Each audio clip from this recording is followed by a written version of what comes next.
Une rentrée mouvementée d'Ariel Médon. Mika vérifie une dernière fois son cartable. Trousse, cahier de texte flambant neuf, boîte de feutre, tout est là. Il est impatient de retrouver son école. Pourtant, il songe avec nostalgie au mois de juillet qu'il a passé chez Mamita. Il a rencontré Susanna, une fille de son âge. Ensemble, ils ont vécu des aventures passionnantes. Mais au mois d'août, chacun est reparti de son côté. Mika a passé le reste des vacances à la montagne avec ses parents. Susanna a suivi les siens, forains, de fête en foire, de village en village. Les deux enfants se sont écrits régulièrement. Et le dernier message de Susanna a rempli Mika de joie. La prochaine étape des forains, c'est dans sa ville. Comme tous les enfants du voyage, Susanna est habituée à changer d'école plusieurs fois par an. Ce n'est pas toujours simple. Mais cette fois, quelle chance! L'école qu'elle fréquentera est celle de Mika. Chaque année, les forains s'installent pour un mois en ville. Les parents de Susanna tiennent l'attraction de la maison hantée. Ils seront rejoints par grand-père qui tient le manège pour lequel Mika possède une entrée illimitée. « Tu es prêt, Mika ? On y va !» lance une voix depuis la cuisine. Sa mère apparaît souriante. Elle dit en lui ébouriffant les cheveux, pressée de rentrer à l'école. L'école est toute proche. D'ordinaire, Mika y va tout seul. Mais aujourd'hui, c'est la rentrée. Maman a vraiment envie de rencontrer cette fameuse Susanna dont Mika et Mamita lui ont tant parlé. Elle l'accompagne donc avant de se rendre à son travail. « Mika ! Susanna !» La fillette saute au cou de son amie. La maman de Mika lui dit gentiment bonjour et se présente. « Je suis Valérie, la maman de Mika, dit-elle. »« Mes parents sont là aussi, dit Susanna. » Elle lui désigne deux personnes en train de lire les informations affichées sur la grille de l'école. Les présentations ne tardent pas et bientôt les parents discutent ensemble des aventures de leur rejeton. Mais déjà la cloche sonne. Les parents s'éloignent en souhaitant une bonne rentrée aux enfants et avec la promesse de se revoir. La chance continue. Susanna et Mika sont dans le même CM2. Déjà, la maîtresse, une petite femme noire et souriante, tape des mains et fait entrer les élèves dans la classe. « Elle est gentille ?» demande Susanna à Mika, un peu inquiète. « Je ne sais pas, c'est une nouvelle » chuchote le garçon. Ils s'assoient côte à côte. Les copains de Mika regardent curieusement cette nouvelle élève que leurs camarades semblent bien connaître. Ils regardent tout aussi curieusement la nouvelle maîtresse. « Bonjour les enfants » dit la maîtresse. « Je m'appelle Fatou Dupuis et nous allons passer cette année tous ensemble. » La matinée s'écoule à toute allure. La nouvelle maîtresse est sympa et propose des activités passionnantes. Les enfants sont enthousiasmés. Seul un petit groupe, celui de Martin et ses copains, ronchonne. À la récréation, Mika présente Susanna à ses amis filles et garçons. Ensemble, ils racontent leurs aventures de l'été. « Quelle chance vous avez !» dit l'une. « Au moins, si la maîtresse vous donne comme rédaction « Racontez vos vacances », vous saurez quoi écrire » rigole un autre. À cet instant, une voix lance. « On est gâtés cette année. Une bamboula et une voleuse de poules. Ça promet. » Tout le monde se retourne. On voit Martin s'éloigner, l'air innocent, entouré de sa bande qui ricane. Aussitôt, les amis de Mika entourent Susanna. On entend. « Quels imbéciles ! Ça ne m'étonne pas d'eux. » Ne fais pas attention, Susanna. La classe reprend. Fatou, la maîtresse, demande qui a des idées pour faire un exposé devant la classe. Elle s'adresse à Susanna. « Accepterais-tu, par exemple, de nous faire découvrir l'univers des forains, Susanna ?» Susanna rougit et répond d'une voix à peine audible. Mika est surpris. À l'école, son amie s'est transformée en une petite fille timide et discrète. Rien à voir avec l'aventurière pleine de détermination de cet été. Même sa chevelure rousse paraît domptée, partagée en deux tresses disciplinées. Il vient à son secours. « Ma grand-mère a travaillé aussi avec les forains, affirme-t-il. Je peux aider Susanna si vous voulez. » Fatou sourit. « Si cela convient à Susanna, vous pouvez préparer un exposé ensemble, » dit-elle. Susanna lance un regard reconnaissant à Mika et acquiesce en silence. « Alors c'est d'accord, » conclut Fatou. « Qui a une autre idée ?» Des doigts se lèvent, des projets fusent. Certains veulent parler de leur animal de compagnie, d'autres de leur passion de collectionneur ou encore de leur auteur préféré. À demain les enfants, lance la maîtresse lorsque la cloche sonne, l'heure de la sortie. N'oubliez pas de commencer vos recherches. Chez eux, Mika et Susanna demandent à leurs parents la permission de travailler ensemble après les cours. On se téléphone, tout est réglé. Le lendemain, Mika et Susanna se retrouvent devant la grille. Ils commencent à discuter de leur exposé. Au même instant, Martin débouche et les voit de loin. Il fait semblant de protéger son cartable, comme si Susanna allait le lui arracher.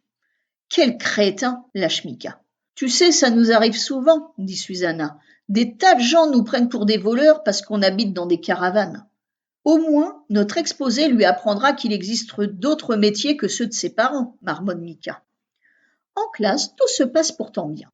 La maîtresse est vraiment gentille et même les copains de Martin commencent à l'apprécier. Elle intéresse les élèves en leur apprenant des nouveautés. Elle leur explique de nouvelles techniques de calcul qui les aident. Elle les fait rire en racontant des anecdotes. Seul Martin reste fermé. Fatou s'en aperçoit et lui demande si quelque chose ne va pas. Mais Martin détourne le regard et grommelle que tout va bien. Après l'école, Susanna suit Mika chez lui. Son père Manu est déjà rentré. « Ah, voilà la fameuse Susanna !» s'écrie-t-il. En avalant leur goûter, les deux amis se remémorent leur aventure de l'été et racontent à Manu pour la 100e fois le voleur, le collier, le lion et les trafiquants d'animaux. Mika parle aussi de Martin et des propos blessants qu'il a tenus. « Il y a des gens qui ne supportent pas la différence, » soupire Manu. « Je ne sais pas si on peut grand-chose pour eux. » Après avoir travaillé un bon moment, les enfants décident que le lendemain, ils vont interviewer tous les forains de la fête. « On commence par ceux que je connais, » dit Susanna. « Je suis sûre que ça les intéressera de répondre à nos questions. » Le mercredi, en arrivant à l'école, Mika voit un attroupement devant sa classe. « Que se passe-t-il » interroge-t-il en rejoignant Susanna et ses camarades. Susanna lui désigne du menton la porte de la classe. Atterré, Mika découvre un slogan tagué à la bombe rouge. « Rentre en Afrique, faire la classe aux singes », dit-il. Les enfants sont furieux et quand Fatou arrive, ils l'entourent et tentent de la réconforter. Fatou, les yeux brillants, leur sourit. « Merci les enfants. Vous voyez, pour une personne idiote qui écrit des bêtises, il y en a 20 autres qui se montrent adorables. Je suis gagnante finalement. » La matinée de classe se déroule dans une ambiance particulière. Les élèves regardent Martin avec méfiance, mais n'osent pas l'accuser. Martin a un air de défi. Et à la récréation, même ses copains le laissent seul. À midi, comme prévu, Mika et Susanna se rendent tous les deux chez elle. Le garçon est invité dans leur caravane pour le repas. Les parents de Susanna, Jean et Amélie, remercient Mika. Grâce à lui, le fameux collier est toujours dans la famille. « C'est surtout grâce à Susanna, » répond le garçon modeste.